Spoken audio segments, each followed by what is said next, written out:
السلام علیکم۔ یہ کچھ سوالات آئے ہوئے ہیں، آئیے ہم اس کا جواب قرآن سے ہی تلاش کرتے ہیں۔ اس وقت میرے پاس حافظ نذیر احمد والا ترجمہ ہے، پہلے میں ان کا ترجمہ بتا دوں گا اور پھر جب ہم الفاظوں پر غور کریں گے تو انہی وضاحتوں میں آپ کو آپ کے سوالات کے جوابات بھی مل جائیں گے، کیونکہ ہمارے چینل قرآنک لیسنس آفیشیل کا واحد مقصد یہی ہے کہ ہم قرآن کو آسان اردو زبان میں عام لوگوں کے سامنے لے آئیں تاکہ یہ قرآن قابل عمل بن جائے اور پھر اس پر عمل کر کے وہ نتائج حاصل ہوں جو اللہ دینا چاہتا ہے۔ تو اگر انہی روایتی ترجموں کو مان کر اور اس کے مطابق عمل کرتے رہیں تو جو حال آپ کے 100-200 سال سے آپ کے سامنے موجود ہے ذلت و خواری کا، اس سے کبھی باہر نہیں نکل پائیں گے۔ تو آج کے درس کے لیے جن آیتوں کا انتخاب کیا گیا ہے وہ ہے سورہ الاعراف اور اس کی آیت نمبر 65 سے 72 تک دیکھ لیں، یعنی 7 کی 65 to 72۔ اور عاد کی طرف بھیجا ان کے بھائی ہود کو، اور اس نے کہا ہے میری قوم اللہ کی عبادت کرو، اس کے سوا تمہارا کوئی معبود نہیں، تو کیا تم ڈرتے نہیں؟ اب دیکھیے یہاں پر عاد اور ہود کا ترجمہ نہیں کیا گیا، اس کی وجہ یہی ہے کہ یہ دراصل واقعی اسی قوم عاد کی بات ہو رہی جنہوں نے سب سے پہلے نافرمانی کیا، جنہوں نے سب سے پہلے ادا کیا اس کا، اور ان میں ایک ہدایت دینے والے یعنی ایک ہود آیا، تو یہ وہ پہلی قوم تھی۔ اب قیامت تک اس طرح کے جو لوگ ہوں گے جو ادا کریں گے ان میں کوئی ایک ہدایت دینے والا ہی اٹھے گا اور اس کی یہی بات ہوگی۔ تو دراصل سمجھیں کہ آیت میں اللہ کیا حکم دے رہا ہے۔ وَإِلَىٰ عَادٍ أَخَاهُمْ هُودًا، اور عاد کی طرف ان کے ہم مقصد ایک ہدایت دینے والا ہے۔ یہ یاد رکھیے کہ دو زیر دو زبر دو پیش وغیرہ جب لگتا ہے تو مخصوص کیا جاتا ہے ایک کے لیے، تو وہ اس عاد کی طرف جو یقینی سی بات ہے کہ پہلی عاد کی قوم تھی، ان کے ہم مقصد ایک ہدایت دینے والا۔ قَالَ يَا قَوْمِ اعْبُدُوا اللَّهَ، کہا ہے میری قوم اللہ کے تابع دار ہو جاؤ۔ مَا لَكُم مِّنْ إِلَٰهٍ غَيْرُهُ، نہیں ہے تمہارے لیے کوئی اور حاکم اس کے علاوہ سے۔ أَفَلَا تَتَّقُونَ، کیا پس تم پابندی نہیں اختیار کرو گے؟ اس آیت میں جو واضح ہدایت ہے، ایک قوم عاد تھی، ان کے پاس ایک ہدایت دینے والا ہود آیا، اس نے ہدایت کیا دی کہ اے میری قوم اللہ کی تابع داری کرو، اس کے علاوہ سے تمہارے لیے کوئی حاکم نہیں ہے، تو کیا تم پابندی نہیں اختیار کرو گے یا کیا تم بچنے والے نہیں بنو گے؟ اب قیامت تک جو قوم بھی اس طرح ادا کرے گی نافرمانی کا، تو ان میں انہی کے قوم میں سے کوئی ایک ہدایت دینے والا بھی اٹھے گا، اور بات وہی آئے گی جو ہدایت دینے والا کی خالص اللہ کی کتاب سے بات کرے گا۔ تو جو بھی خالص اللہ کی کتاب کو پکڑ لیتا ہے اس کا واحد مقصد ہی یہی ہوتا ہے کہ عبد اللہ مَا لَكُم مِّنْ إِلَٰهٍ غَيْرُهُ، اس کے علاوہ اور کوئی پیغام ہی نہیں ہے۔ اب آئیے آگے، اس کی قوم کے کافر سردار بولے البتہ ہم تجھے دیکھتے ہیں بے وقوفی میں اور ہم بے شک تجھے جھوٹوں سے گمان کرتے ہیں۔ اب دیکھیے یہ جواب کیا ہوتا ہے کن لوگوں کا، یہ بھی بات واضح ہے۔ قال الملأ الذین کفروا من قومہ، اس کی قوم میں سے انکار کرنے والے لوگوں کے مشورہ کنندگان نے کہا، ملا کہتے ہیں ان کو جو با اختیار لوگ ہوتے ہیں، جو مشورہ دینے کے قابل ہوتے ہیں، جن کی باتیں اقتدار میں سنی جاتی ہیں، ایسے لوگ معاشرہ تبدیل کرنے کی صلاحیت رکھتے ہیں، ایسے لوگ نظریہ دینے کی صلاحیت رکھتے ہیں، اور ایسے لوگ ہی قوم کو قانون اور حکمرانی کا سبق دیتے ہیں۔ تو اس کی قوم میں سے جو انکار کرنے والے لوگوں کے اس طرح با اختیار لوگ تھے، آج کے دور میں ہم اسے بیوروکریٹ، سیاستداں یہ بھی کہہ سکتے ہیں، کیونکہ یہی لوگ معاشرے میں اتنا اثر و نفوذ رکھتے ہیں کہ یہ آئین تبدیل کر سکیں، لوگوں کو ایک نظریہ دے سکیں۔ تو انہوں نے کہا کیا، اِنَّا لَنَرَاكَ، بے شک ضرور ہم تمہیں دیکھتے ہیں، فی صفاحۃ، ایک بے وقوفی میں، وَإِنَّا، اور بے شک ہم، لَنَظُنُّكَ مِنَ الْكَاذِبِينَ، ضرور ہم تمہیں گمان کرتے ہیں جھوٹوں میں سے۔ تو جہاں اللہ کی خالص بات کی جائے گی تو قوم کے وہ لوگ جو اللہ کی آیتوں کا انکار کرتے ہیں ان کا الزام یہی ہوتا ہے کہ تم بے وقوف ہو، ہم تمہیں جھوٹا گمان کرتے ہیں، تم سچے نہیں ہو، کیونکہ جو ہمارے باپ دادا نے دے رکھا ہے، ہمارے آباء و اجداد سے ہوتا چلا آ رہا ہے، ہمارے خاندان میں ہوتا چلا آ رہا ہے، دنیا میں 1400 سال سے ایسا ہی چل رہا ہے۔ کہ یہ لوگ ہمیشہ خالص اللہ کی بات کرنے والوں کو بیوقوف کہیں گے، اور وہ کہیں گے کہ تم جھوٹوں میں سے ہو۔ اب جواب کیا ہوتا ہے ہدایت دینے والے کا؟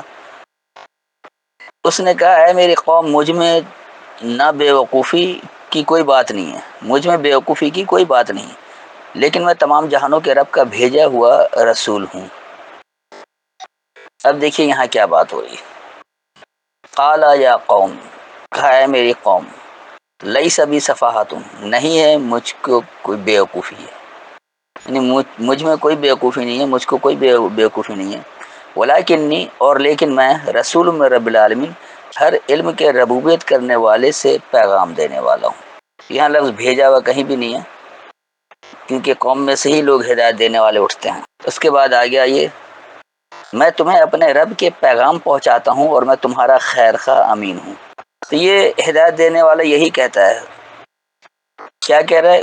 ابلغکم رسالات ربی، میں تمہیں پہنچا رہا ہوں اپنے رب کا رسالہ، وانا لکم، اور میں تمہارے لیے ناصح امین، امانت دار نصیحت کرنے والا ہوں۔ ناصح امین یہ مرکب توصیفی ہے، لہٰذا اس کو الگ الگ خیر خواہ اور امین اس طرح نہیں کریں، بلکہ امانت دار نصیحت کرنے والا ہوں، جتنا اللہ نے دیا ہوا ہے اسی کے مطابق تمہیں نصیحت کر رہا ہوں، نہ اس میں کچھ ملا رہا ہوں نہ اس میں کچھ گھٹا رہا ہوں۔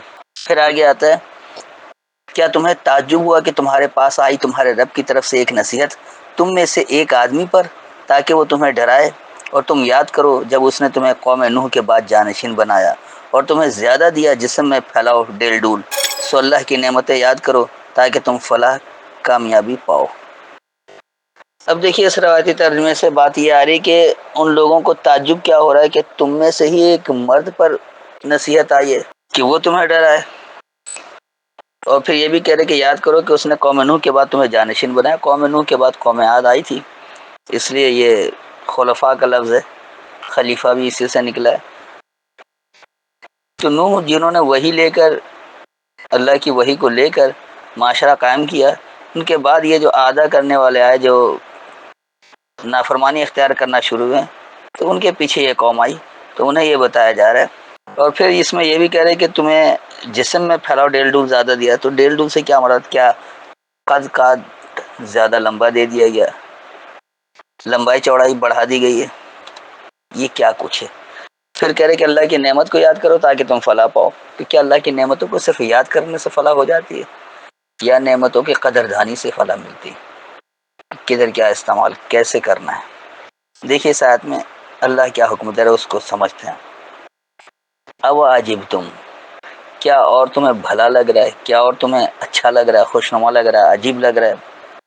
انجاکم، یہ کہ آیا تمہارے پاس، ذکر من ربکم، تمہارے رب سے یاد دہانی ہے، علی رجل منکم، تم میں سے ایک مضبوط پر، لینذرکم، وہ تمہیں پیش کرنے کے لیے ہے، وذکروا، اور یہ یاد دہانی دیتا ہے، اذ جعلکم خلفاء من بعد قوم نوح، کہ جب تمہیں بنایا ہے قوم نوح کے بعد سے پیچھے، وزادکم فی الخلق بسطۃ، اور زیادہ کیا تمہیں پیدائش میں پھیلایا، فذکروا، پس یاد دہانی لو یہ، اعلی اللہ، اللہ سے کوتاہیوں کی، لعلکم تفلحون، تاکہ تم کامیاب ہو جاؤ۔ اب اس میں یاد رکھیے کہ یہ جو بسطتن ہے، بسط کہتے ہیں پھیلانے کو، اور اعلیٰ نعمت کو نہیں کہا جاتا بلکہ اعلیٰ کہتے ہیں کوتاہیوں کو۔ تو اس آیت میں جو واضح طور پر اللہ ہدایت دے رہا ہے کہ قوم کے لوگوں کو، بے شک یہ بڑا عجیب لگتا ہے یا تو بہت اچھا لگتا ہے کہ ان کے پاس انہی میں سے ایک مضبوط پر یاد دہانی آئی ہے کہ وہ انہیں پیش کر رہا ہے، لیکن وہ اب یاد دہانی لینے کے بجائے کرتے کیا ہیں؟ اس کی نافرمانی اختیار کرنا شروع کر دیتے۔ اسی لیے آگے اللہ کہہ رہا ہے کہ یاد کرو کہ قوم نوح کے بعد تمہیں پیچھے بنایا گیا، تو یقینی سی بات ہے وہ پہلی قوم عاد قوم نوح کے پیچھے آئی تھی۔ اب یہ قیامت تک سلسلہ چلتا رہے گا، ایک قوم کے پیچھے دوسری قوم آتی رہے گی، تو آج ہم بھی ایک کسی نہ کسی کے پیچھے آئے ہوئے ہیں، تو یہ ہدایت ہمارے لیے بھی آ رہی ہے۔ پھر اللہ کہہ رہے کہ وزادکم فی الخلق بسطۃ، اور زیادہ کیا تمہیں پیدائش میں پھیلایا، تو یہ یقینی سی بات ہے کہ آبادی بڑھ گئی، کم لوگ مرے زیادہ، اب دنیا کی آبادی مسلسل بڑھ رہی، تو کس لیے بڑھ رہی ہے؟ اس لیے کہ جتنے لوگ مر رہے ہیں ان سے زیادہ پیدا ہو رہے ہیں۔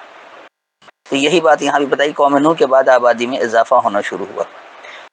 پھر اللہ کہہ رہا ہے کہ یہ یاد دہانی لو کہ تم اللہ سے کن کوتاہیوں پر ہو تاکہ تم کامیاب ہو. کیونکہ آپ کوتاہی کو دور کریں گے، نصیحت لیں گے تو پھر کامیابی ہوگی نا.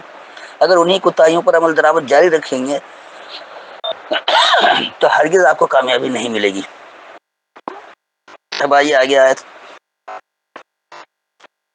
کیا تو ہمارے پاس اس لیے آیا ہے کہ ہم اللہ واحد کی عبادت کریں اور چھوڑ دیں جنہیں ہمارے باپ دادا پوچھتے تھے؟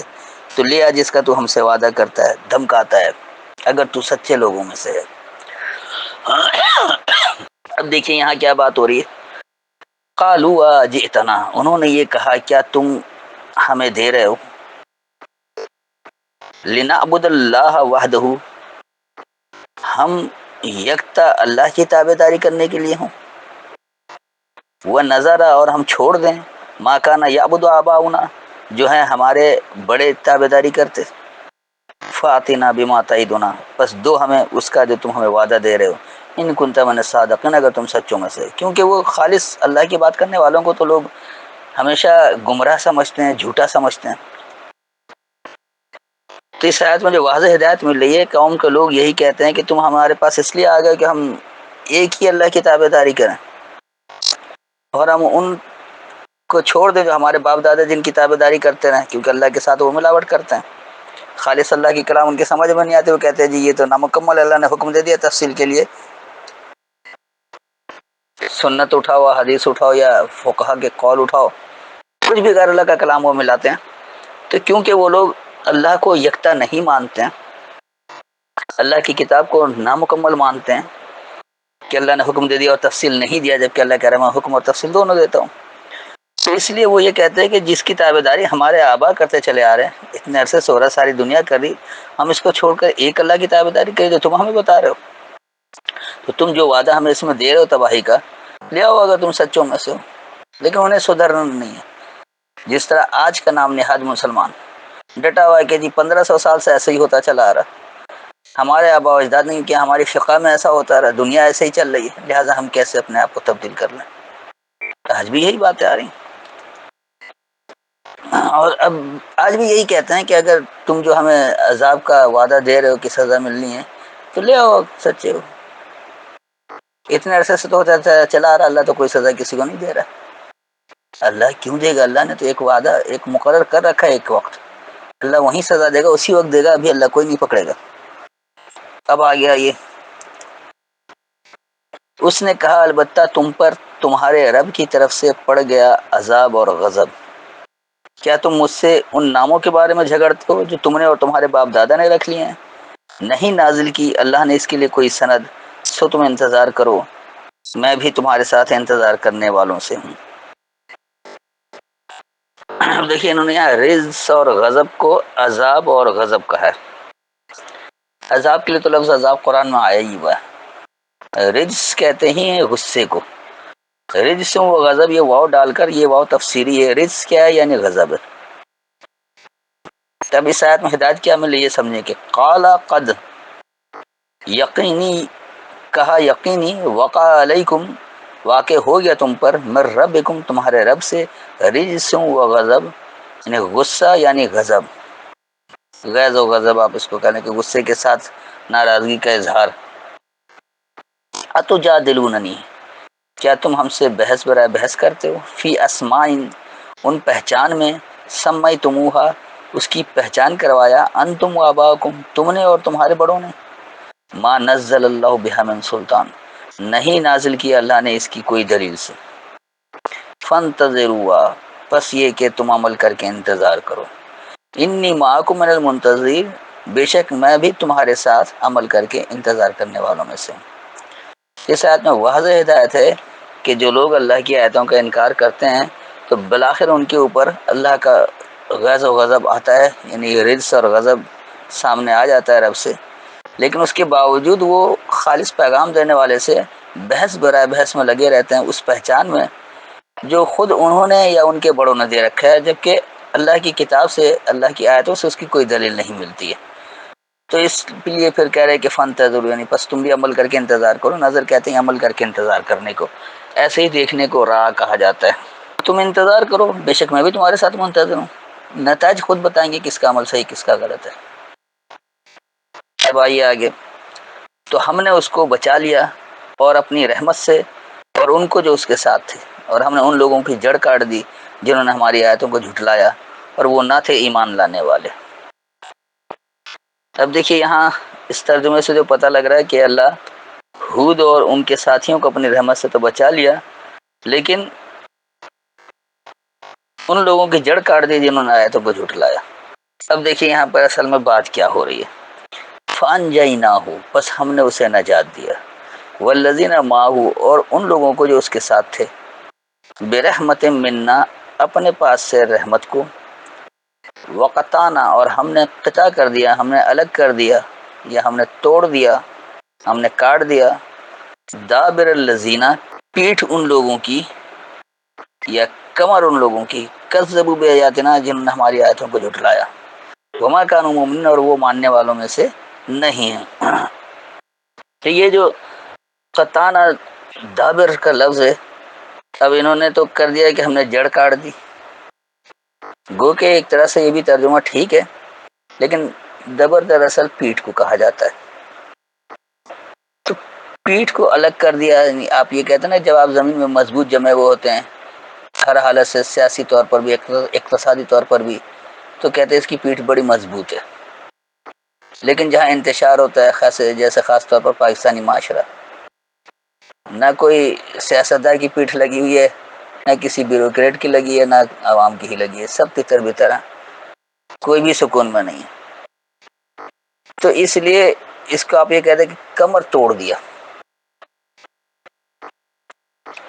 پیٹھ الگ کر دیا یا کمر توڑ دیا، ان دونوں معنی میں لا سکتے ہیں، لیکن جڑ کاٹنا اس میں نہیں آ رہا۔ تو ہم نے ان کی پیٹھ کو الگ کر دیا یا ہم نے ان کی کمر توڑ دی، کس کی؟ ان لوگوں کی جنہوں نے ہماری آیتوں کو جھٹلایا اور وہ ماننے والے نہیں ہیں۔ اگر مان لیں تو یقینی سی بات ہے اس تباہی تک نہیں جائیں۔ تو یہ تھی ان آیتوں کی تفصیل۔ میں نے ایک ایک لفظ بھی سمجھایا ہے اور جملے میں بھی سمجھایا ہے، کیونکہ قوم عاد کے بارے میں مختصراً پوچھا تھا کہ کوئی مختصر جگہ سے سمجھا رہے جو بات بھی پوری آ جائے، تو جامع اور مختصر سب سے پہلے سورہ اعراف میں ہی آیا، اس لیے میں نے ان آیتوں کو واضح کر دیا۔ گو کہ اس رواجی ترجمے سے آگے چل کر کہیں تضاد بھی آتا ہے، لیکن وہ بھی میں ویسے تو کر چکا ہوں اس کا درس، اگر آپ غور سے سنیں گے تو وہ بات بھی واضح ہوتی رہے گی۔ تو یہ یاد رکھیے کہ قوم نوح کے بعد قوم عاد آئی تھی، اور قوم عاد سے آبادی زیادہ بڑھنے بھی لگی، اور وہاں سے اللہ نے یہ کہا ہے کہ دیکھو میرا رسالہ پہنچتا رہتا ہے، اور جو امانت دار نصیحت کرنے والے ہیں وہ من ویسے ہی پیش کر دیتے بغیر کسی کمی بیشی کی۔ تو تم انہیں بیوقوف نہ کہو، بلکہ ان سے ہدایت پکڑو تاکہ کامیاب ہو جاؤ۔ اور ان کی ہدایت کیا ہوتی ہے کہ یکتا اللہ کی تابع داری کرو، چھوڑ دو جس کی تابع داری تمہارے آبا کرتے رہے، بڑے کرتے رہتے ہیں۔ لیکن اگر پھر بھی وہ اس پر لگے رہتے تو پھر اللہ کا غضب ان کے سامنے آتا ہے، اور وہ اگر جھگڑا کر بھی رہے ہوتے، بحث کر رہے ہوتے، تو اس پہچان میں جو وہ خود اور ان کے بڑوں نے دے رکھا ہے، قرآنی آیات سے اس کی کوئی دلیل نہیں ملتی ہے۔ تو اللہ کہتا ہے کہ ہم اس ہدایت دینے والے کو اور ان لوگوں کو جو اس کے ساتھ ہیں انہیں اپنی رحمت کو نجات دیتے ہیں، اور جو ہماری آیتوں کو جھٹلاتے ہیں ان کی کمر توڑ دیتے ہیں، یعنی ان کی پیٹھ الگ کر دیتے ہیں، کیونکہ وہ ماننے والے نہیں ہیں۔ پھر بھی اگر ان آیتوں کے حوالے سے کوئی تشنگی ہو تو بعد میں سوال کر سکتے ہیں۔ السلام علیکم۔